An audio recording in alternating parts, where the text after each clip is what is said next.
So today I wanted to explore toothy versus highly polished edges. Hunting season's coming up, and I've been through this, talked about this with quite a few different people. What's the best type of edge to put on your hunting knife? The hunting knife is a pretty specialized tool. You know what you're going to be cutting through. You're not going to be doing woodworking. You're not bushcrafting. Um, Nothing like that. Let me walk over here and see if my grab a few of my hunting knives here.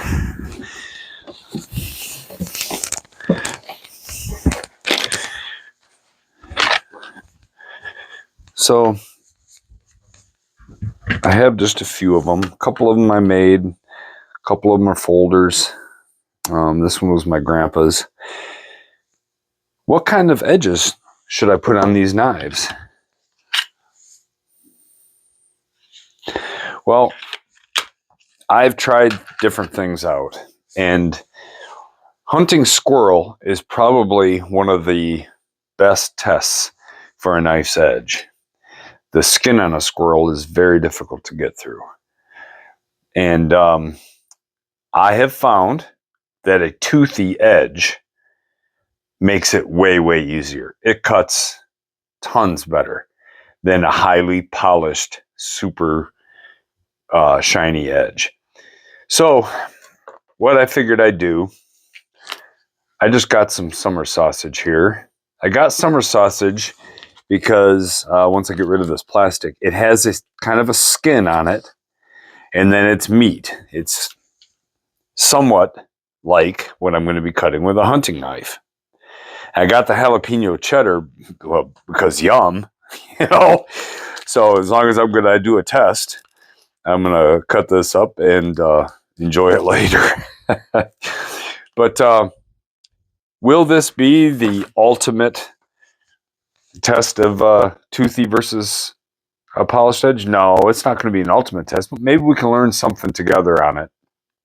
I'm going to use my Wicked Edge back there and sharpen up this kitchen knife. It needs it anyway. And I think I'll go up to an 800 grit and stop at 800. And then probably strap it real quick on my 12 micron strap. And then we'll try cutting this summer sausage.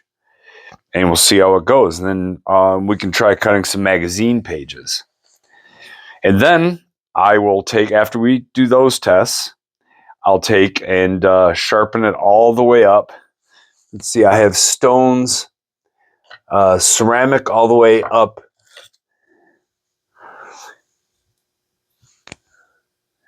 to 0.6 micron. There's a 1.4 and then a 0.6 micron ceramic. And then I have straps as well, leather straps. And we're going to put an edge on this knife that will be very polished. And we'll try cutting it again. And we'll try cutting some paper. And let's just see what we find with that kind of stuff. I know for a fact, I've done it before, the highly polished edge actually works better for wood crafting stuff. If you want to slice magazine pages and shave hair, polish that edge right to a mirror and you're going to have better luck. But if I'm opening up a game animal and cutting through skin and muscle and meat, all that stuff, I'm going to want a toothy edge. And today, I'm hoping to kind of show that a little bit. So I'm going to cut out here. I'm going to hook the knife up to the Wicked Edge.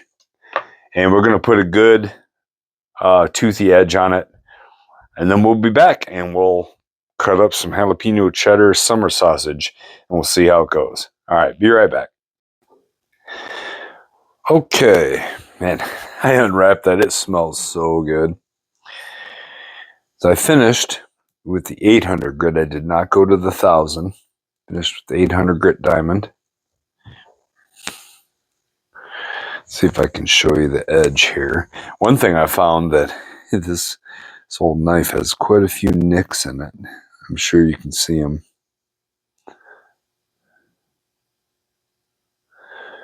But that, yeah, it's almost a serrated knife anyway, just because of the nicks. But hopefully we'll still be able to tell something on this. See, that is an 800 grit edge. So let's see if I just lay the knife on top, its own weight. 1, 2, 3, 4, 5, 6, 7, 8, 9, 10. Just the knife's own weight. That's how far we got. If I put a little bit of normal weight into it, of course it goes right through because the knife is sharp now. But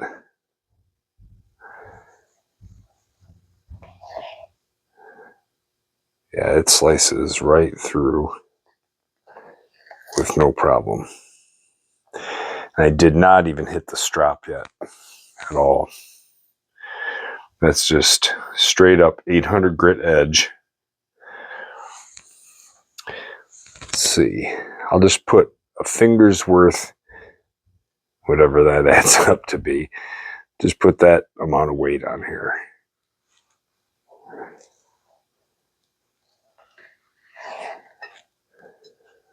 Goes right through. Well, that's good.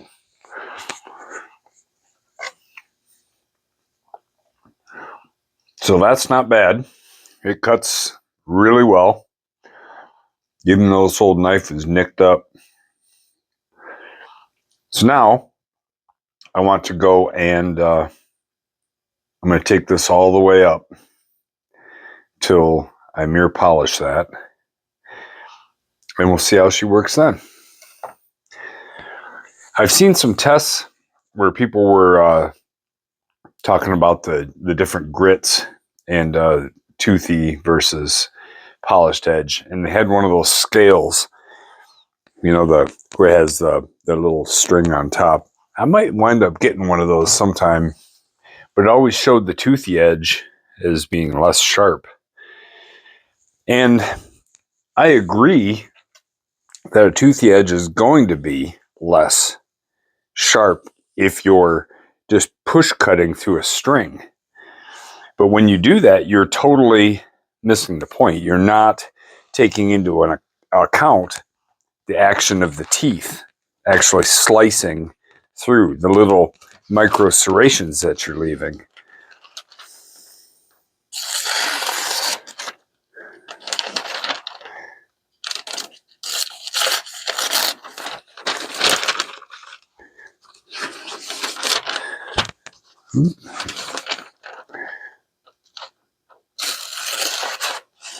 So it's somewhat sharp. Those nicks are really hurting me here.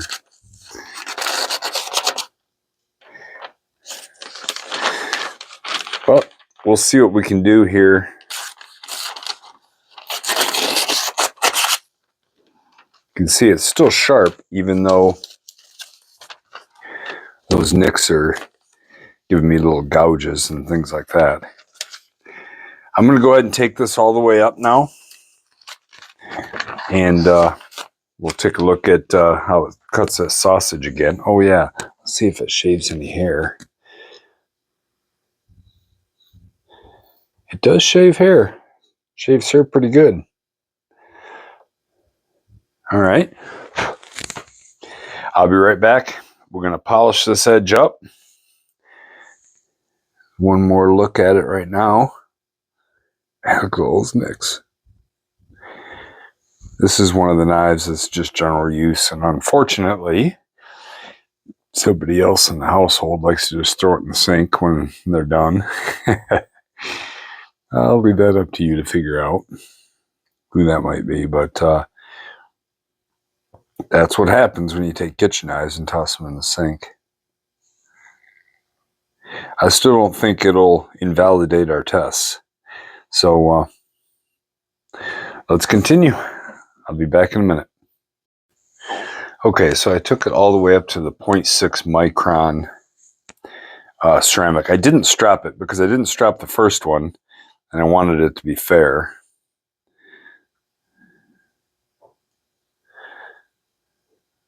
It looks a lot different now, doesn't it?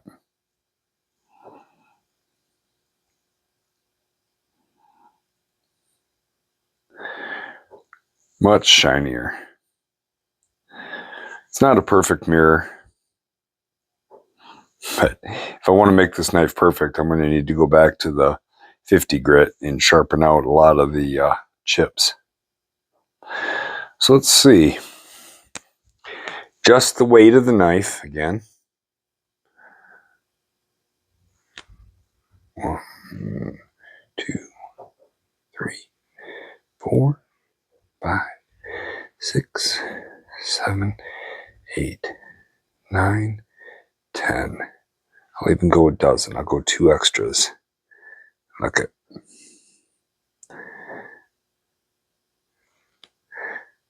Didn't even make it through the skin. Did not make it through the skin. Remember the first one that I let off at 800 grit had half the knife sunk into it. It was more like this. This one didn't even make it through the skin. And that's a highly polished edge. Chips and all. So we still have a little bit of serrations on it, but it didn't even make it through. So let's do the one finger pressure.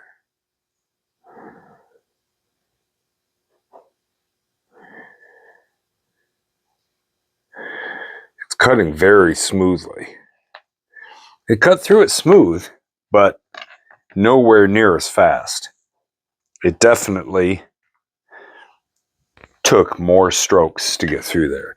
Now, if I just grab hold of it and need to cut, sure, it'll cut right through, but that's not the test. I can force it through.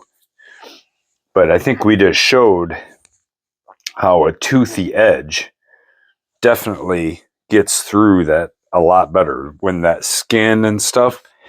Now, again, we're talking about a hunting knife. So the things we're going to cut with a hunting knife, I'm not talking about,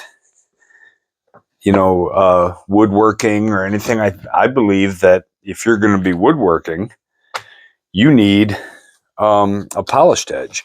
I think for those tough fibrous materials like wood, a polished edge definitely works better. Can I find any pages here that I haven't already sliced? All right, let's see.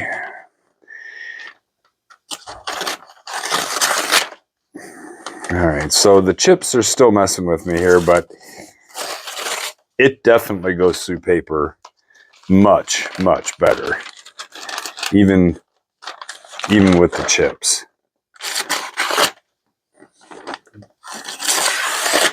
Oh yeah. A highly polished edge. Let's see here. A highly polished edge is definitely going to shave better. Wow. Yeah. It's going to shave better. It's going to go through paper better. It's going to do woodworking better. You want to polish that edge up for those types of things. But for a hunting knife, when you're going through meat and skin, that kind of thing, or a butcher knife, I still say leave off with a toothy grit. And you're going to cut better and easier through all of that kind of stuff. There's no doubt in my mind. I went to an 800. I mean, leave off with a 600. Might even be better. If you did a 600 and then strap that a few times, make sure the burr's off of it, that would be a screaming edge for a hunting knife. It might be what I do this year.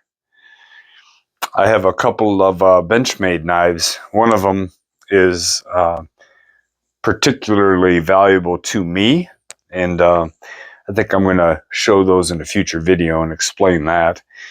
But I might leave those with super toothy and just strap them on my 12 micron is a fairly coarse strop, and I have a new Beavercraft strop with 12 micron gunny juice on it.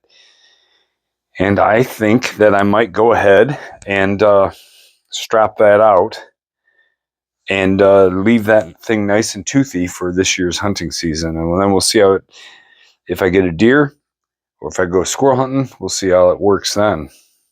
But anyway, I think I showed somewhat how a toothy edge is beneficial for a hunting knife for cutting that kind of materials. There's a lot of other stuff about toothy versus fine edge. I know Reeves Knives, he has a whole list of different steels and how you should leave each different steel, dependent upon hardness of the steel and the carbide content and all of that kind of thing.